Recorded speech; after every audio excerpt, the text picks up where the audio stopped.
Hello, welcome back to From Soft Serve. Today we're looking at Bearer of the Curse, because it will be seeing the light of day on Friday when you're watching this. And I don't know when on Friday exactly, but you will be able to play the mod. For anyone who doesn't know, it's a very big overhaul mod for DS2 that changes up combat, adds clutter to areas, alters boss encounters. It doesn't do so in the way of like completely changing the game. It's essentially a love letter to DS2 that also softens some of the rough edges that most of the community, I think, largely agrees upon. So we get rid of ADP. That is gone, so you don't have to worry about leveling that up anymore. You still can if you'd like, because it does technically speed up Estus a little bit. Other things, like the sort of like marquee features, I think, are walking while you drink Estus, so it's like Dark Souls 3, which is delightful. Small combat change like that. Also, stamina is slightly different. If we turn our HUD back on, when you run, your stamina does not go down very fast. But when you do rolling or combat and all of that, that still is your normal stamina regeneration. So really the running, it just kind of makes it easier to go between areas because you're not constantly running out of stamina. It's kind of like an Elden Ring where they changed it to where out of combat you just don't have to worry about that because it doesn't make sense. So yeah, that's an easy one. The other thing is you no longer need a running start to jump. You actually can just click the left thumbstick and it will initiate a jump. So it's as close as you can get to like a dedicated jump button. You also have NPCs that will be in different areas or different placement within their normal areas. Some NPCs look different. Some areas obviously have massively more clutter. You will also see, as you can see up here, we have new distant detail. So you can see Hyde's Tower of Flame from Majula. And you also have new buildings above Majula. And so of course there's some things that are ported over from Seeker of Fire, but it also alters the level design so that it has more of a backtrack capability instead of just always pushing you forward. So I think that's a good change. So I did want to show that as well. Another thing that's nice is if we die real quick, let me show you. Let's just, oh, okay, well I made that one. Boom. Okay, so now we're going to respawn. We are no longer going to be human. And that's another great little quality of life change that I'll show you in just a second. So as you can see here, I have about 60% health. I am not human. And if I pop a human effigy, boom, it heals me to full. So it functions like an Ember from DS3, which I think just makes total sense, frankly. And then the other change I'll show while we're here, I'm not going to show everything from the mod because I think naturally some things are better experienced, quite honestly. And so I don't really want to uncover everything. I think you should basically go into it and find new stuff. So you'll notice here the bonfire placement is different. We actually have one in front of fake Ornstein, or real Ornstein, depending on how you look at it. And so if we go into this boss battle, I will show you another pretty cool difference here. Let's put on a parry shield, because parrying against bosses got significantly cooler. Unimaginably cooler. It's actually my favorite thing in the entire mod now. So let's go up against Faustine. Nope. Okay, I biffed the parry. Also, you'll notice Ornstein is much more difficult and has way more health. And there's also, they have less delay between actions. Okay, well, you know what? Also, he does more damage. Oh my god, I'm a little surprised you didn't hit me. So combat is just generally improved because the pacing of the boss battles is actually challenging, where in the base game and unmodded games specifically, it was not very difficult. So instead of making the moves of the bosses quicker, the focus is actually, oh, look at this, we can actually riposte the bosses now. Not all of them, but a good number of them. You can actually get a riposte, or a riposte. Is it a riposte? And that is easily the sickest thing in the mod. It's my favorite thing. I can't stop doing it. It changes all boss battles for me. And they feel just way more visceral.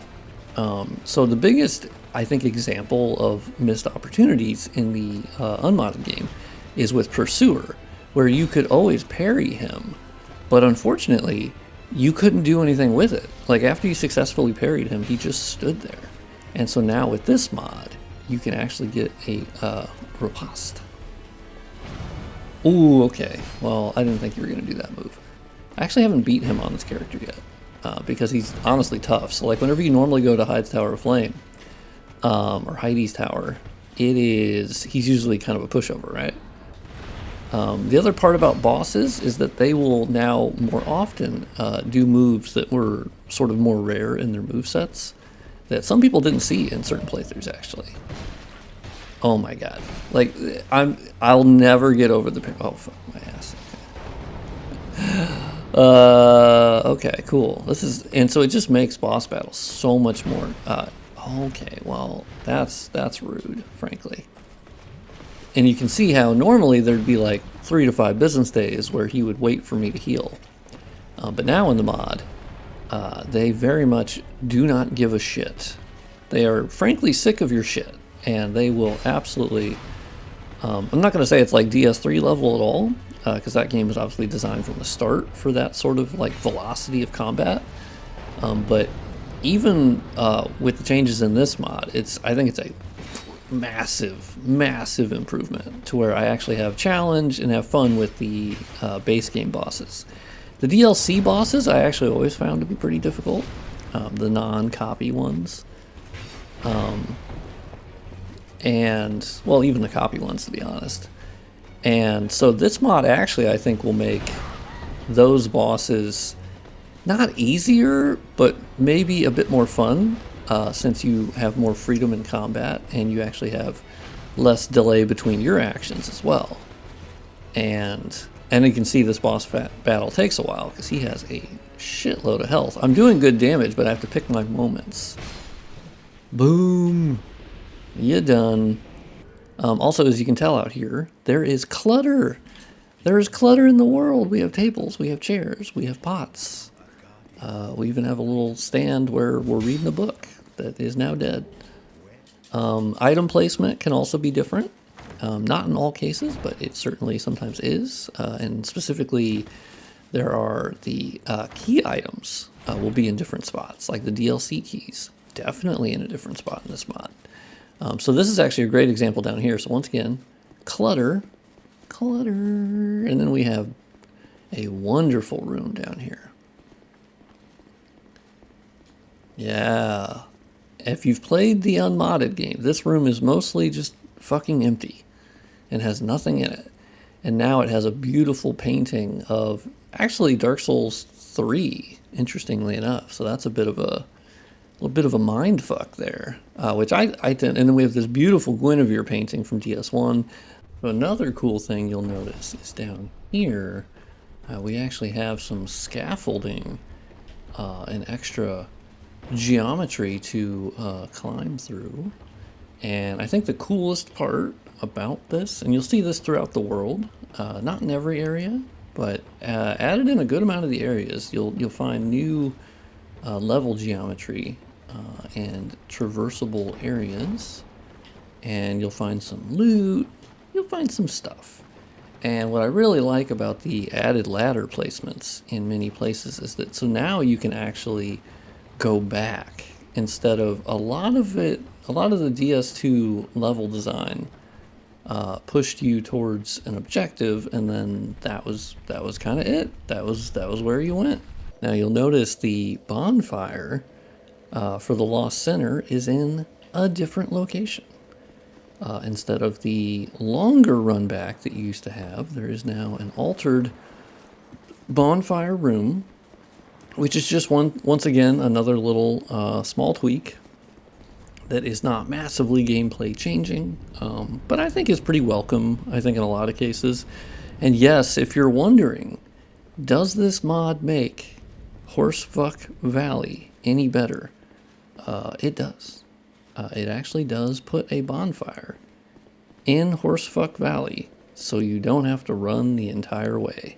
It is pretty fantastic, and I went to this room specifically because the primal bonfire rooms were notorious for having fucking nothing in them. It was literally a box and then this little primal bonfire, and that is it. There's nothing else. And so in this mod, Yozora actually added crates and barrels and just a ton of clutter that really adds to the aesthetic of the areas. It's there's also more NPCs that will actually let you sell to them. So not just Gavlan, which is another quality of life thing, where now you don't really have to fuck with that. And it just kind of makes it a little bit nicer. You can still use Gavlan if you want. NPCs will also stay at multiple locations, just for convenience sake. And I can see some people finding an issue with that, of like, I don't see how that's possible. Once again, time is convoluted. I don't think this is the perfect game to make the argument of realism for anyway. I think that's kind of weird. Now, another key feature to the mod is sort of the restructuring of how you actually get blocked by the stone people that you have to use the fragrant branch of yore. So you can notice here, there is no longer a fragrant branch of yore. And that extends to other areas as well. They'll be used for different things, not necessarily large progression. Well, there I go. There goes 35,000 souls. I'm not going back to get those. But yeah, not having to always use a fragrant branch of yore for big progression gives you a little bit more freedom of where to go. Okay, we're on our way to Huntsman's Copse, which I have actually not been to in this overhaul mod yet. Which brings me to my next point, in that I will be streaming on Twitch an hour after this video goes live, I'm planning to schedule it for 10 a.m. Central Standard Time on Friday, and the stream will start at 11 a.m. on Twitch only, twitch.tv/FromSoftServe. I did a community post talking about how I'm going to switch to just Twitch for streaming. And then I will post the VODs on this channel, this YouTube channel, in between when I post regular videos. So we're in Huntsman's Copse, and I believe so there's a little bit of distant detail over there. So you can see sort of the monument from Majula, which is brand new. So let's try to fight some hollows here. And because you can see there, I had a quicker recovery, quicker spin attack, and I was quicker able to recover from that and then start running again.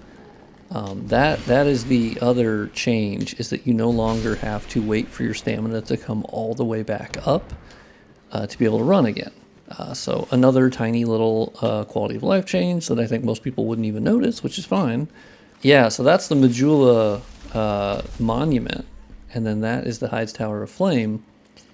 And you can even see a little bit more from Hyde as well. So these are new distant details that you couldn't see before, that I think kind of ties the world together a little bit. Where Dark Souls... Oh, look at that. I didn't know there's a little branch that kind of comes out here. That's nice. That's new. Oh, yeah. This is cool. So we haven't kicked down the ladder yet, though. So this part is not accessible yet, which makes perfect sense because we've not gotten around the level. But what's nice is now you can go over here and you can go back, where a lot of things were one-way trips. There was a decent chunk of one-way trips in Dark Souls 2, and you're like, well, shit, okay.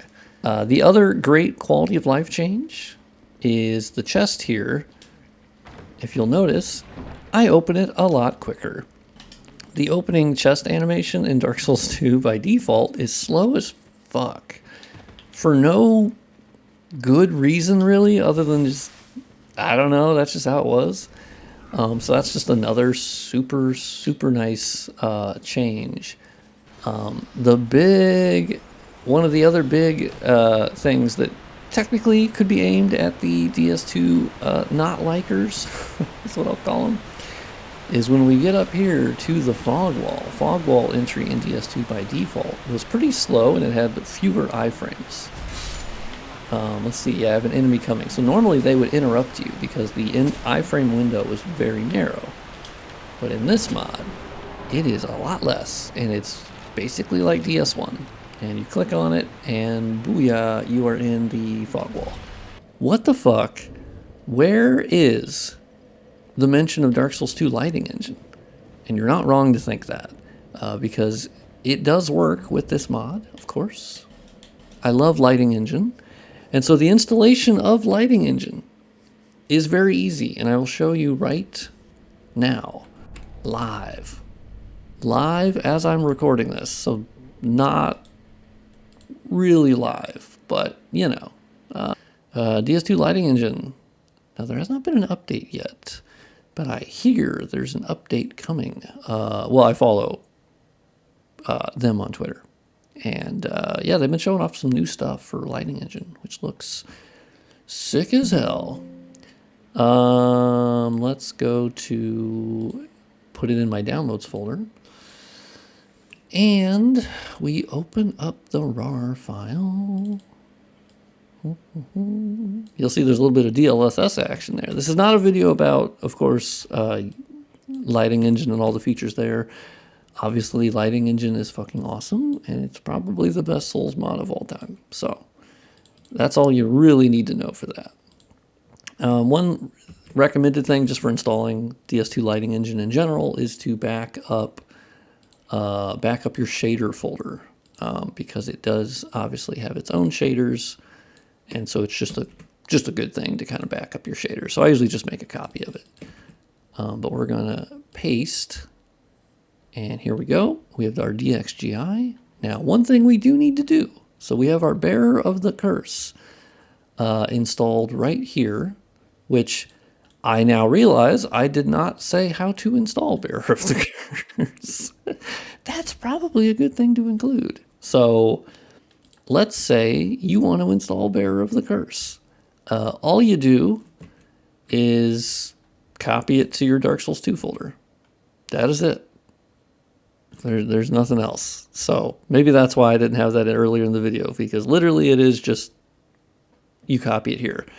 And it includes a dinput8.dll, and then it basically includes the Bearer of the Curse Edition folder, and that's actually where the files for the Bearer of the Curse mod exist. So it's not impacting your other files, which is frankly ideal. Now, if you want to use it with lighting engine, this is the key. You basically delete the filter folder, or you could name it something else. But basically, you delete the filter folder because that is going to interact with lighting engine in a negative way, which is understandable.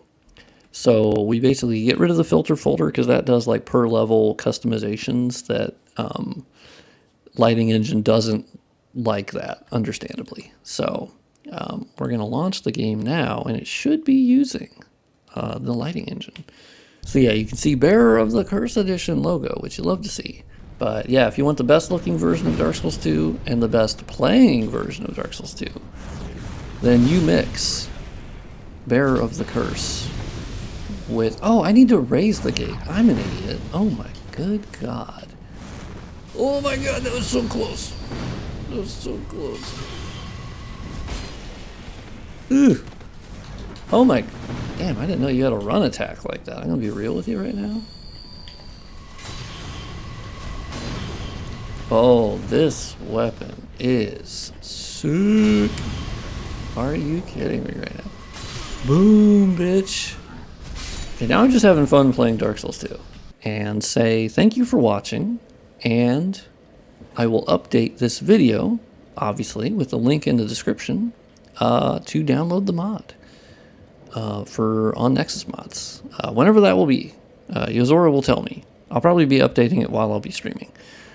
Because I'll be streaming 1 hour after this video goes live. As I said earlier, twitch.tv/FromSoftServe.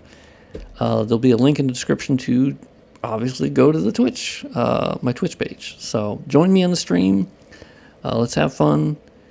I don't know how long I'll be streaming for. We'll see. And yeah, we'll keep progressing in the Bearer of the Curse mod. And that's where you can ask questions. Yozora should be there as well. And that way you can ask questions to somebody who will actually know the answer every time. Where I will not always know the answer. I'll see you tomorrow. Thank you for watching.